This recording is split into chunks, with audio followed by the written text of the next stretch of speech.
All right, welcome to another episode of Warrior versus Zombie, and I am really excited to introduce our warrior guest to you today. You've met her before if you've been with us since the beginning, Mica Alexander, and I'll reintroduce her to you in a second, but first let me tell you why you're here. Success is a journey, it's not a destination.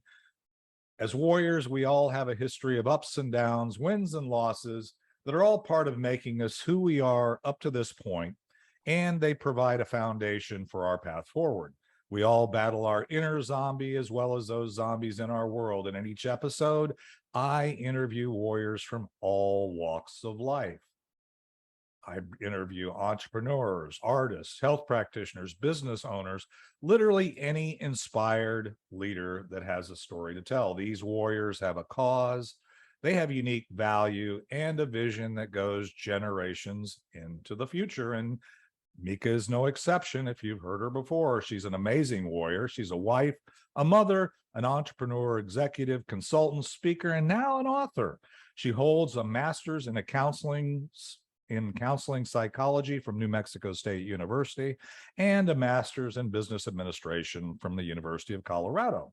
Mica is a mental health advocate, an adventurer, and a military spouse supporter, and I love all of those things. Her warrior journey includes traveling the world as a military spouse and counselor, which led to a stint as a C-suite business executive.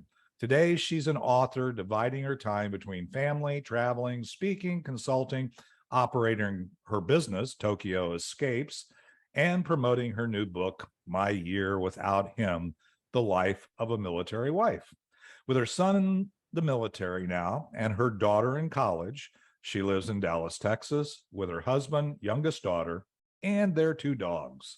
Mica Alexander, welcome to Warrior versus Zombie. It's so great to see you today. How are you doing? I'm doing great, David. Thank you so much for having me again. Your show has definitely evolved over the last couple of years, I see.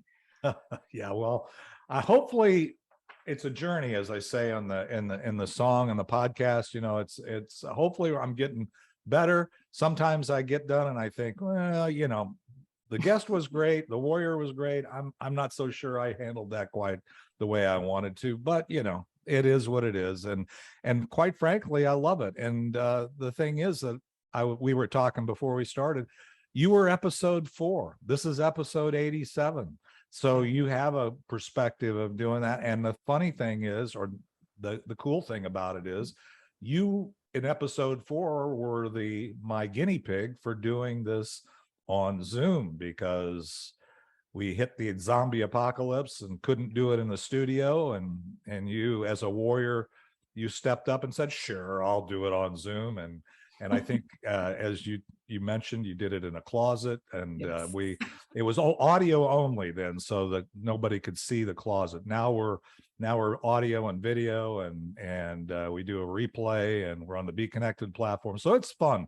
So we're going to get into your story, and we'll catch up a little bit. But what's new and exciting going on in your world today with this book and all the other things? Are you having fun? Yes, I'm having fun. I'm getting great feedback, emotional feedback, and I feel like it's helping people realize, that we all have a story, and all of us have obstacles that we have to overcome. And sometimes it's not easy, but you dig in and you get through them. And I really hope that those that are not familiar with the military or the military spouses of our nation are able to look at my book, and hopefully get some help from it to know that they're not alone. Yeah, I would say that the thing, and we'll talk about it, I'm sure, more, but from the time we talked back in 2020, when this whole podcast was getting started, and we were just trying to figure out what was happening with the world, and it was we actually said some things back then that seemed almost prophetic when we were talking, because we said things like, it is not going to go away quickly. And at that point in time, people were thinking, oh yeah, it's just gonna. No, we knew better. And it's created challenges but opportunities between then and there. And so So let's do this. I really want to get into your story, and I want to, we can talk about how you got from where you started in your warrior journey to today. And I want to refresh people's memory on that. But also, there's been a lot changed in the last couple of years since we talked with your kids. I know how that goes with uh, your husband's now retirement, and there's just a lot of things. So A lot of so moving let's parts. yeah, a lot of stuff. So let's do this. Let's take a quick break. We'll hear a little of Ricky Jean Wright and our theme song for the audio audience, and we'll be right back to hear Mica's story on warrior versus zombie.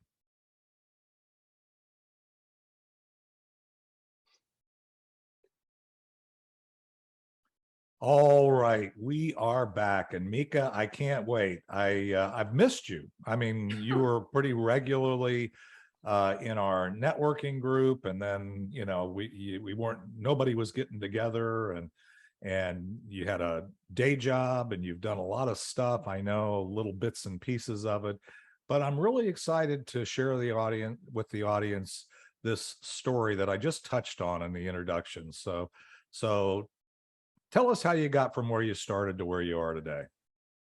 Okay, well, so for my book, I actually wrote my book back in 2017, and I wasn't writing it for it to become a book.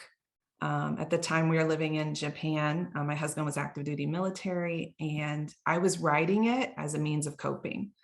So I was really coping with his absence. I never was like, oh, I'm going to be an author.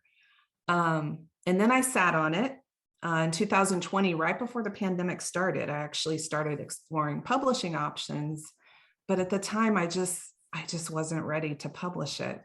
It's very intimate. It's very personal. Mm-hmm. Um, and I just wasn't ready. I didn't know if I could, honestly, if I could handle, hearing about my story. Mm-hmm. And so, and what happened is after the pandemic kind of went or started going on, right? We moved. I actually got recruited back into mental health, where I was a C-suite executive at a hospital.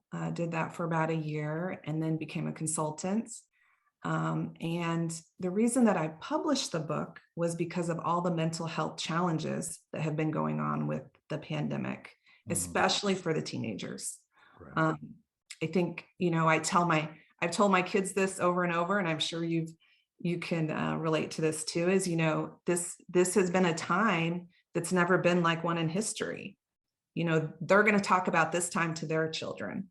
And I think the mental health challenges of people having to be separated, not being able to be with their friends, social media, keeping up with school, and then just kids like wondering who they are, their identity, what's going on with them, what does that look like? And so I published to hopefully help other mothers and military wives and spouses that may be, they're not military wives per se, but their husbands or wives, they travel all the time. So they're by themselves. And that's really, becoming a thing. I mean, it's very, very common now for one or both parents to be gone for a number of days. So, and it does have an effect on the kids. So that's why I published it, to kind of bring about those issues and put them in the forefront.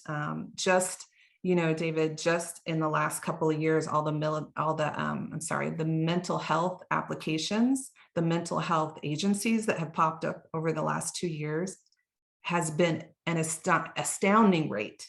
Like it's nice to see it coming to the forefront, but I do think we have to address the issues. And I do think that we can make a difference, but we have to be aware of it, right? I mean, we have to be aware of how things are affecting people. So, and again, we're going to get into, in the next segment, we're going to get into the book and some of the things of that, and some of your what you're doing, where you're at with Tokyo Escapes and that kind of thing.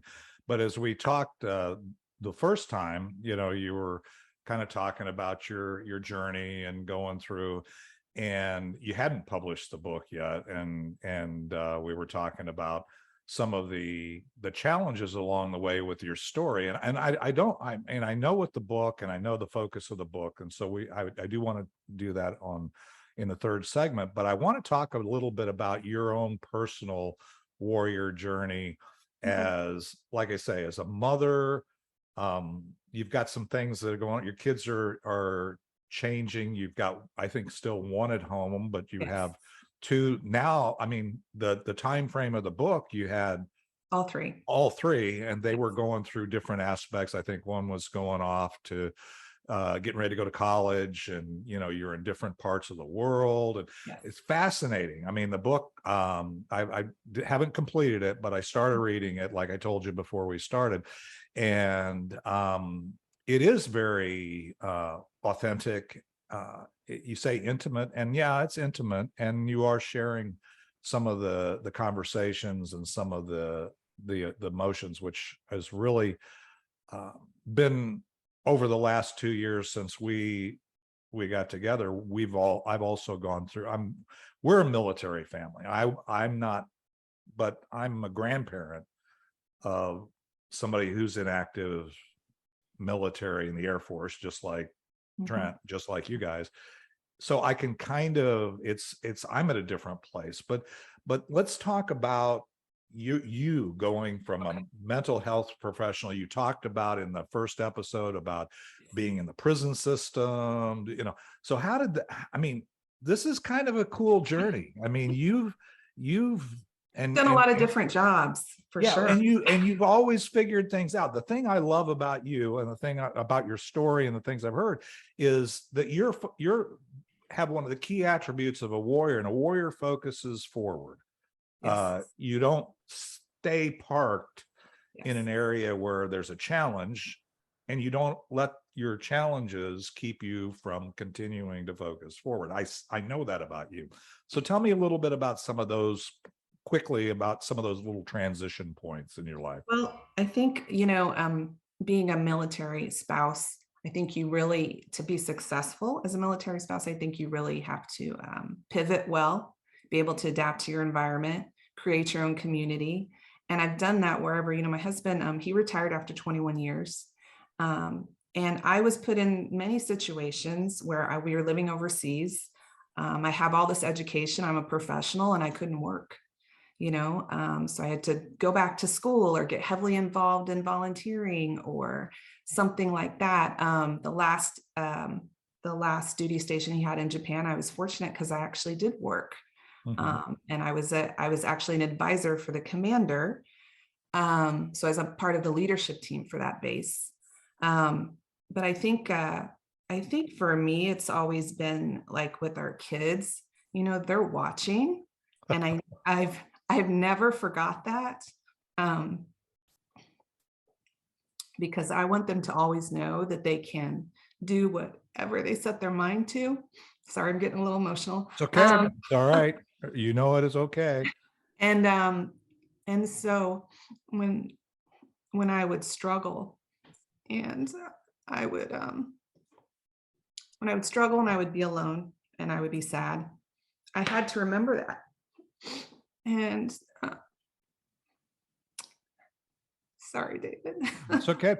The thing is, I appreciate it even more now, honestly, than I did then. And again, you mentioned at one point in our conversation already about the benefit to people. I traveled. I put 4 million miles on airlines. I was away Monday. I didn't have the long deployments. I think the longest was one deal that I did in New Zealand, but just the insight and the realization of you kind of powering through those things. But when you have kids, it's a different thing. I have 5, you have 3. The point is, you want them to realize that, yeah, life is full of challenge and it's full of support. Hopefully you're giving them the support, and they're going to face the challenges. And it's clear in your story, and in some of the things I've already read in your book, where you were focused forward and you were powering through those in a way. And you never know what they're going to see, right? You never know what they're going to take away. So you Right. can only hope that where you've been in your weaker moments, they've learned from that, hey, I don't want to do that. And in your stronger moments, they've said, I want to be like mom, or I want to be like that. Right. I mean, For sure, for that's what sure. we're all hoping for. Well, and I think, my middle daughter, Alicia, she actually told me, and this was like after we had left Japan and he had retired, her outlook on that year was very different than mine. She's Mhm. like, Mom, you did so great with dad gone. And I think she was maybe 13 when she told me this. She's like, Wow. you did so great when with dad gone, and and you didn't falter and things went well. And I'm just so glad you were there for us. And I'm like, wow. Wow. And the thing is, that's a beautiful thing. And as they grow older, um, being older myself and having older children now, and they're Right. going through their own stuff, you'll have the opportunity. And when they maybe read your book, or they hear this podcast, or they hear this discussion, they're going to get a glimpse below the surface. I mean, I find with my own kids now, I'm saying, yeah, it looked like that. Maybe that looked easy, but it sucked. It was Yeah. terrible. There's things that went on in my journey after I retired 16 years ago, and going through the transition from, you know, corporate big bucks, travel and doing all this stuff, to really being present. And that sounds really great and wonderful, but it's not easy. But you want, going through that, you only hope that your children see the attributes of support that you're given, but also realize there's challenges along the way, just like Well, and warriors. I always talk about resiliency with my kids, Yeah. and overcoming, because I just want them to always know that they can do whatever they put their mind to, and that sometimes life gives you lemons, right? But you Yeah. make lemonade, and how you do that, how you react to things, how you cope with things, that's how you get through, and that's how you're successful. And then I also always wanted them to know I love them and we love them, and Mhm. there's no doubt there at all that me or their dad is going to show up. Yep. And I'll tell you what, that's the most important thing. As I always say, they they they spell love time, time. It's really knowing. And I pray, with my own children, that they all know, no matter what, whether they're the president or a prisoner, that I'm going to be there for them, because that's my job. I mean, that's the job as a parent. The resilience is it means so much more to me, honestly, Mica, today. Just now I'm going to get emotional.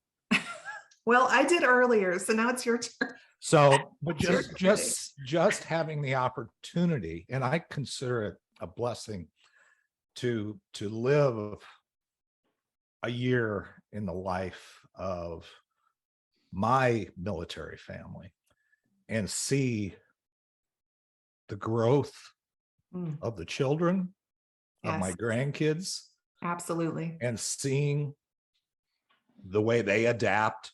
They're now at a new school Mm, in Oklahoma. They were in school here in the Arlington, and they were in school in Washington State, and you know, they've gone through that, and mhm. where those kinds of things, frankly, in my life, as I reflect back in my own story and think about, I would have never wanted to deal with that as a kid. I didn't want to leave my friends. I didn't want to be away.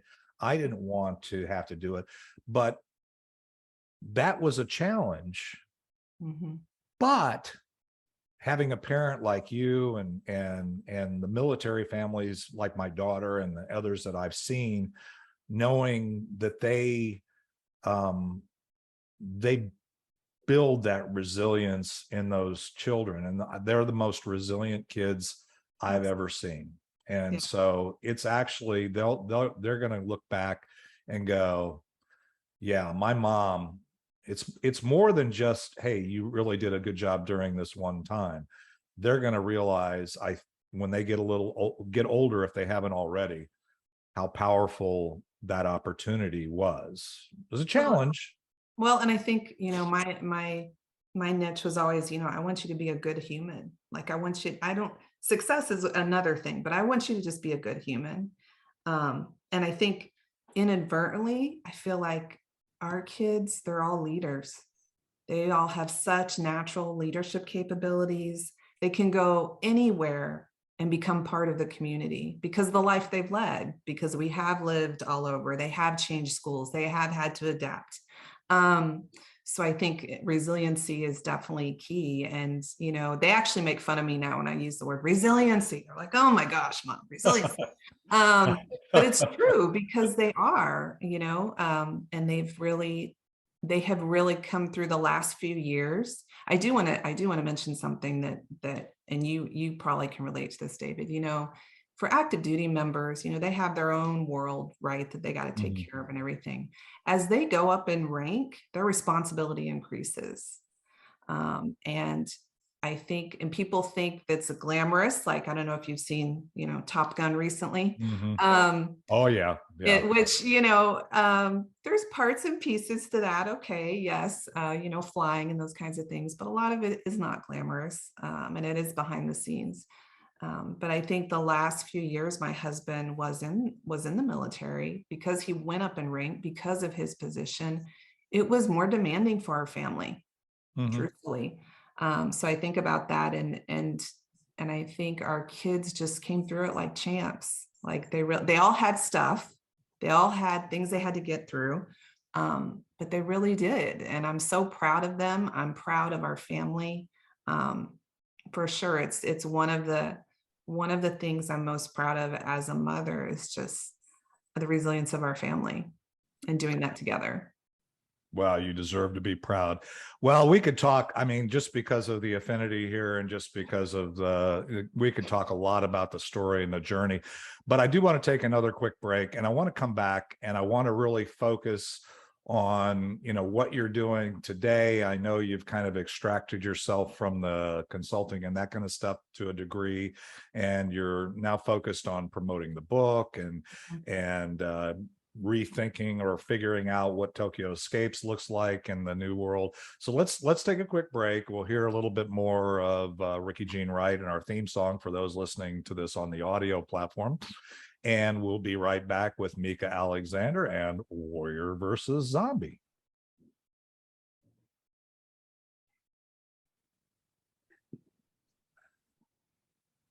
All right. So I knew it was going to be an emotional podcast from my own standpoint. And I know we touch on things that are always going to hit a nerve. So that's truly okay. But let's talk now, as I said, about, kind of, you said you were writing the book, you didn't intend to write the book, or you were writing journals and doing that, and then you got to this. So first, I want to kind of understand, like why you're doing it. And I already know, I've started reading the book and I already know you. So I kind of know the unique perspective or value that you bring to that conversation. And then I want to talk about a little more. You've already hit on some of those about the impact you want to have with that as we move forward. So take it away. Well, I mean, so right now, we do have our own business. We started several years before the pandemic. Tokyo Escapes, it's a travel company. Because when we got back to the States, everybody kept asking us about Japan. So we're like, yeah, we'll take you to Japan. So we do that. Obviously, with the pandemic, that's been on hold. We're hoping to revitalize that in the next year or so. And I have been doing some consulting work. I do consulting work with behavioral health care companies because I have been in behavioral health care for over 20 years, first as a clinician and then as an executive. So right now, I am really focused on my book and getting the word out there, doing speaking engagements, doing things like this podcast, radio, things like that. And just kind of taking a breath, because I feel like I've been running on all cylinders, literally, since my husband was in the military. Like, even though he retired in 2019, with the pandemic, raising our children, launching one to college, and moving our family again into a house. We relocated his parents during the pandemic as well. So it's been a lot of moving parts. And so now I'm just really taking a breath, and really I believe that, God has a purpose for me. Hmm. And so I'm just trying to be obedient and, listen and try to help people wherever I can when it comes to my book and it comes to their journey. So with your book, again, I want to talk just a little bit about that because I love the way, like I said, I've started reading it, and I love the way you've interspersed communications between you and your husband, along with kind of your takeaways from those, and and I know it was kind of started off as a journal and stuff. As if somebody's reading the book, Mhm. um, what are you hoping that they take away from that? What kinds of messages and things are you hoping for? That you know what, you can do anything when you put your mind to it. If you surround yourself with a great community, you keep your priorities straight, um, and that life is always going to give you obstacles. But I truly believe sometimes life gives us obstacles to get through them, right? To Hmm. help us learn something, maybe to help us realize something, to help us have a different perspective. I do.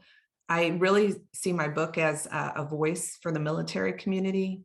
I do think that over the last 20 to 25 years, the pace of the wars in Iraq and Afghanistan, and the airmen, as well as all the other branches, them and their families, I just don't think there's a lot of highlight on that, Hmm. because we serve too, right? And I always told the kids that growing up is you serve too. It's not just dad. Um, you know, we Hmm. make sacrifices as well. And and I just think that I hope that this can inspire people to know again that they're not alone and that they can get through anything they put their mind to. And I also hope that it highlights, military spouses, because I will tell you, one of the hardest things of being a military spouse, it's not like it was 100 years ago or even 50 years ago where women stayed home. The man had the career, the wife stayed home with the children. These days, most military spouses are professionals. Hmm. They're educated, they've been to college, or they have a certain skill, the cosmetologist or whatever it is. So it's very different. And us molding and fitting into the military community takes work. It takes grit. And just finding your place. Like I said, I think in an earlier section, Hmm. there was places where I couldn't work. There was not opportunities for me to work, and the idea of remote work just really wasn't on the table. Um, there was a lot more entry level positions, which some women do, and I'm not knocking that. But being a military spouse, especially if you're career driven, um, has been a challenge for sure. There has been times where I've stayed home. There's been times where I've worked. There's been times where I went back to school. There's been times where I've just taken a break. So just navigating that, because I will tell you, unfortunately, I'm going to say this, not to knock people, but unfortunately, some companies will not hire military spouses because they know you're going to leave. Right. So, and they won't say that to your face, but that's why you don't get the job, because they know you're going to leave. Um, so I know there's been some more advocacy with a couple of the administrations and presidents and Congress to advocate more for military spouses. Because one thing I always ran into was trying to get licensed. I'm a Hmm. licensed counselor. I've been licensed in over 4 different states. And sometimes I wasn't able to get licensed, even though I had been a clinician for 10 years, because I didn't have the actual education requirements. So even though I had been an acting clinician for 10 years. Right. So those kinds of things was really, that was difficult.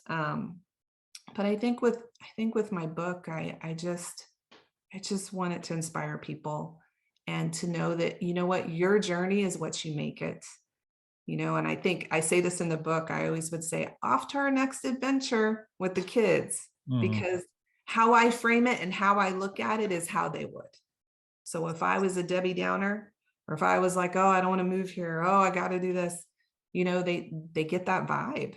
Yeah, So that energy for sure is there. And, I will just put a plug in here for military spouses and so on. And, you mentioned in the first podcast, I remember you saying that, a lot of the folks that get to the place where you're at, they're not married anymore. The challenge becomes too great. I think the whole concept that you shared, and I've seen it in spades in the military community, is for those that are successful and those that make it through, uh, the spouses are a team. They are, and I would say that I've I've heard it, so I'm kind of quoting. My son-in-law would say, my daughter is more a part of the military than he is at times, in terms of her willingness and desire to, because if you're in leadership, your spouse is in leadership too. And this, if you're living, especially, I've seen them, I've been with them on base, I've been with them, and there's an expectation mhm, for the spouse, just like there is, and it may be a different role, but it's still leading a community of those that are supporting those military. And that is so critical. It's so critical, not only the example to your children as they move forward and become spouses themselves, and whether it's military or not, right? But it's also a leadership role that you carry, whether you have another job outside or not, right? And that's one of the things that I've learned in the last couple of years, just being there kind of on the front lines, a little bit of experience there with that. Well, and I um, think, and in my book, I talk about this. So my husband was, he's a pilot. He went on, and when he deployed, and I was writing this book, he was a commander. He was doing his command tour in Afghanistan. And I had also been working on the base for 4 years, and I was an advisor to the commander. So we were very visible parts of the community. So anywhere we would go, and I talk about this in the book, I mean, the kids got to the point where they were like, I don't want to go to the grocery store with you, Mom, because everybody talks to you. mm, But the other piece was, as you alluded to, is the leadership piece. People are watching. And so I was part of that leadership team. So I couldn't be down and out and be out in public. I mean, those moments were private, and I talk about that in the book. I had to have high energy. I was leading a bunch of different teams, doing a bunch of different things with the community, with the helping agencies, with the resiliency, with the squadrons. Like, I had to be up, mhm. and I had to be present every day. And we lived in a kind of a small America. I mean, we were overseas, but it was kind of like small America where everyone knew everybody. The great thing about that was, and my son would probably not say this because he was a senior in high school, the year I wrote that book, he always would say, oh, everybody knows me, Mom. I'm like, yeah, the security forces team, yeah, I know them really well. And so they kept an eye out, Yeah. um, on the kids, on base, on teams, on everything. I mean, everybody knew everybody. So that was definitely a plus, looking at it from that perspective. Yeah, it definitely brings some unique challenges. But like we always say, right? Life is all about challenge and support, and we all have our different challenges. Well, I'm really, I think the book has, I can't wait to finish reading it. It won't take me long because I don't, I read pretty fast. So I'm gonna get that. And I would encourage folks to do that. Well, let's do this. There's so many things we could talk about. And again, I'm so excited to get back to talking to you and hearing where things are at. Let's take another quick break, and we'll come into what I call the land the plane segment, appropriate for this Air Force type discussion, but also because I traveled all the time. And we'll come back, and today I want you to share, whether it's from the book, from our conversation, from wherever you're at this point, if we take away anything from the podcast, what would you want us to take away? And then I want to make sure people, know how to best stay connected to you as you move forward and they move forward on their journey. So let's take a quick break, hear a little more for the audio audience of Ricky Jean Wright, and we'll be right back with Mica Alexander and Warrior versus Zombie.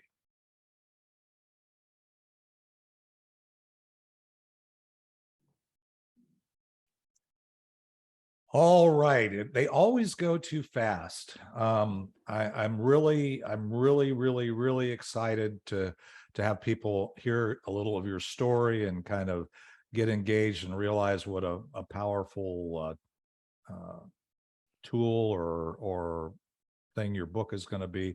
But as I said before we took the break, if we take away anything from this podcast, what would you want us to take away? Okay, that's a big question, David. What you said last time. I Yeah. know it is a big question.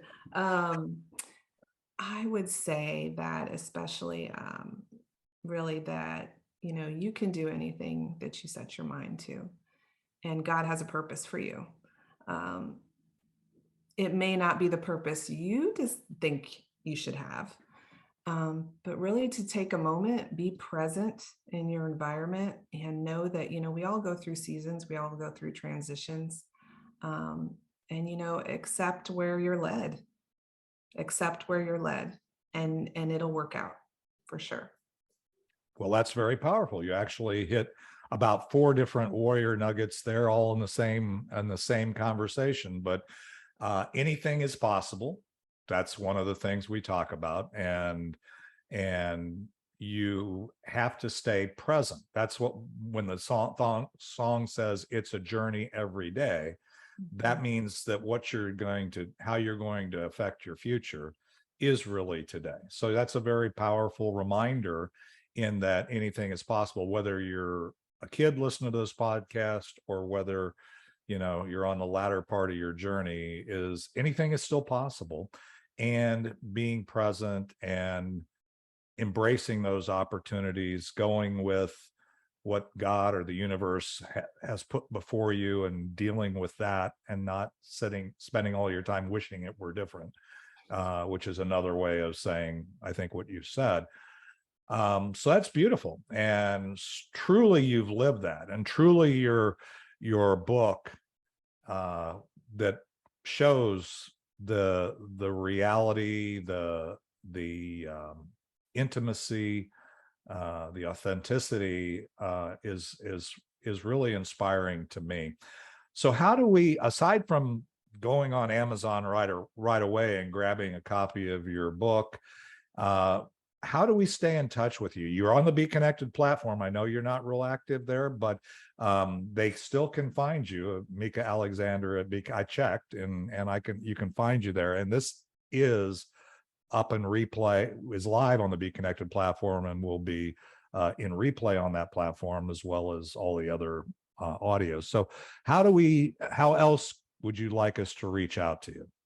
So I actually have a website, theauthormica.com.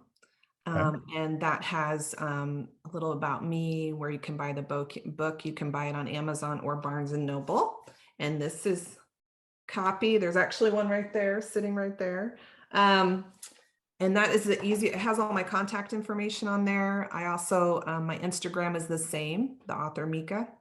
So I kept it consistent. So I'm easy to find. So yes. And I really hope that, if you hear my story and you think this might resonate with someone that I hope that you send them a copy of the book, because I really do want people to hear the stories of military wives, and of people just getting, digging in and getting through, because I think it's important. Well, theauthormica.com, or the author Mica on other platforms. That's pretty easy.